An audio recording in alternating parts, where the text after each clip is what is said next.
بسم اللہ الرحمن الرحیم۔ السلام علیکم ورحمۃ اللہ وبرکاتہ۔ میرا نام ہے ذیشان اعظم اور آپ دیکھ رہے ہیں یوٹیوب کا چینل قرآن سیکھیے۔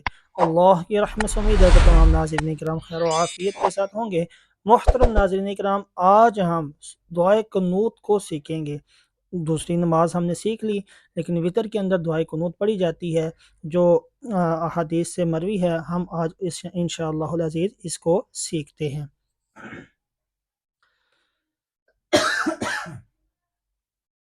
اللہم انا نستعینک ونستغفرک ونؤمن بک۔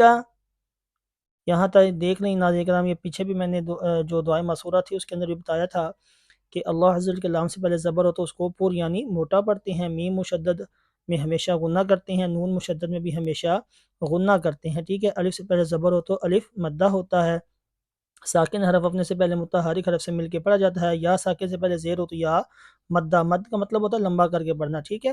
تو یہاں پر بھی جو ہے نا لمبا کر کے پڑھیں گے۔ اس کے بعد یہ بھی وہ چیز آ گئی جو میں نے یہاں پہ بیان کر دی ہے۔ اب یہ غائن ہے، نستغفرک، غیرو، ٹھیک ہے، نستغ، لیکن بعض لوگ اس کو گاف کر دیں، نستغ، تگ نہیں ہے، تغو، ٹھیک ہے۔ اس کے بعد نؤمن بک، نؤمن کر دیتے ہیں، حالانکہ حمزہ ساکنہ کو ہمیشہ جھٹکا دے کر پڑھتے ہیں، ٹھیک ہے۔ تو یہاں سے لے کے یہاں تک ملا کے پڑھ لیتے ہیں۔ اللہم انا نستعینک ونستغفرک ونؤمن بک، ٹھیک ہے۔ آگے ونتوکل، ونتوکل، ٹھیک ہے، علیک ونثنی، نثا، سین نہیں، نثنی نہیں پڑھنا، ٹھیک ہے۔ ونثنی علیک الخیر، ٹھیک ہے۔ ونتوکل علیک ونثنی علیک الخیر، ملا کے پڑھ لیتے ہیں۔ یہاں سے بھی قاعدہ سیکھ لیں کہ یا ساکن سے پہلے اگر زبر آ جائے تو یا لین ہوتا ہے اور حروف لین کو لمبا نہیں کرتے۔ باقی تقریباً سیم قواعد جو میں ریپیٹ جو ہے نا وہ اب نہیں کروں گا، کیونکہ جو قاعدے بیان کر دیے ہیں وہ اس سے ایک کو اگر پھر بیان کروں گا تو ویڈیو لمبی ہو جائے گی۔ تو ملا کے پڑھ لیتے ہیں اتنا۔ وَنَتَوَكَّلُ عَلَيْكَ وَنُثْنِي عَلَيْكَ الْخَيْرِ، ٹھیک ہے۔ اس کے بعد وَنَشْكُرُكَ، وَنَشْكُرُكَ، كُرُكَ، ٹھیک ہے۔ وہ بعض نشکر کا نہیں ہے، کورو، را بھی متحرک ہے اور کاف بھی متحرک ہے۔ متحرک مطلب جس کے اوپر زبر زیر پیش میں سے کوئی چیز آ جائے، ٹھیک ہے۔ وَلَا نَكْفُرُكَ، فُرُوكَ، ٹھیک ہے، فُرُوكَ، فرقہ نہیں، بعض فرقہ کر دیتے ہیں۔ وَنَخْلَعُ وَنَتْرُكُ مَن يَفْجُرُكَ، یہاں وقف کریں گے تو را کو کاف کے ساتھ ملا دیں گے اور کاف کو ساکن کر دیں گے۔ وَنَتْرُكُ، ٹھیک ہے۔ اب اس کو دیکھ لیتے ہیں، اس کے اندر جو قواعد استعمال ہو رہے ہیں تقریباً سیم ہی ہے، ٹھیک ہے۔ وہ الف سے پہلے زبر مدہ ہوتا ہے اور ساکن حرف سے پہلے متحرک حرف سے مل کے پڑھا جاتا ہے۔ یہاں پر آپ نے بس تھوڑا سا کرنا ہے خیال ہے کہ را کو جو ہے نا الگ پڑھنا ہے اور کاف کو الگ پڑھنا ہے۔ یہاں پر بھی را کو الگ اور فا کو الگ، اور یہاں پر بھی را کو الگ اور کاف کو الگ، ٹھیک ہے۔ تو ملا کے پڑھ لیتے ہیں یہاں سے یہاں تک۔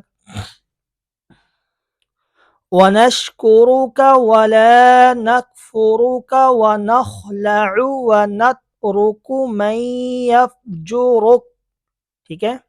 اس کے بعد آگے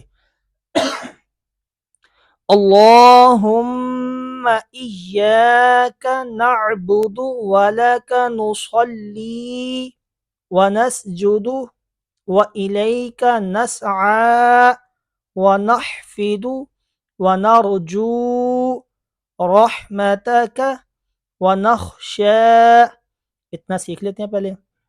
یہ تو تقریباً یہاں تک تو آپ کو سمجھ آ گئی ہوگی، ٹھیک ہے۔ آگے ہے نصلی، صاد کے ساتھ نصلی پڑھتے ہیں بعض افراد، ٹھیک ہے۔ ونسجد وإلیک نسعى، نسعى نہیں ہے، عین ہے یہاں پر، ٹھیک ہے۔ نحفدو، ہا نون کے بعد ہا، بعض کیا کرتے ہیں نافدو، نافدو ہا کو کھا جاتے ہیں، ٹھیک ہے، جیسے ان کو بھوک لگی ہو، سوری سوری مذاق کر رہا تھا۔ آگے ہے ونرجو، ٹھیک ہے، رحمتک ونخشا، نخشا خا، ٹھیک ہے، بعض اس کو بھی غین کے ساتھ بولیں نغشا، نغشا نہیں نخشا، ٹھیک ہے، تو اتنے کو ملا لیتے ہیں۔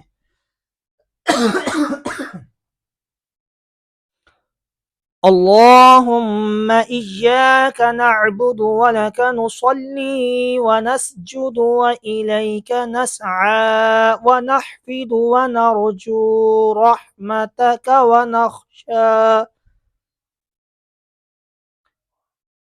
ونخشى آگے عذابك إن عذابك بالکفار ملحق، حق، ٹھیک ہے، وقف کی وجہ سے قاف ساکن ہو جائے گا، اور جب حرف قلقلہ ساکن ہو تو ان میں قلقلہ خوب ظاہر کرتے ہیں۔ تو اسی کے ساتھ اپنے دوست کو اجازت دیجیے، دعاؤں میں یاد رکھیے گا، خوش رہیں اور خوشیاں بانٹتے رہیں۔ السلام علیکم ورحمۃ اللہ وبرکاتہ۔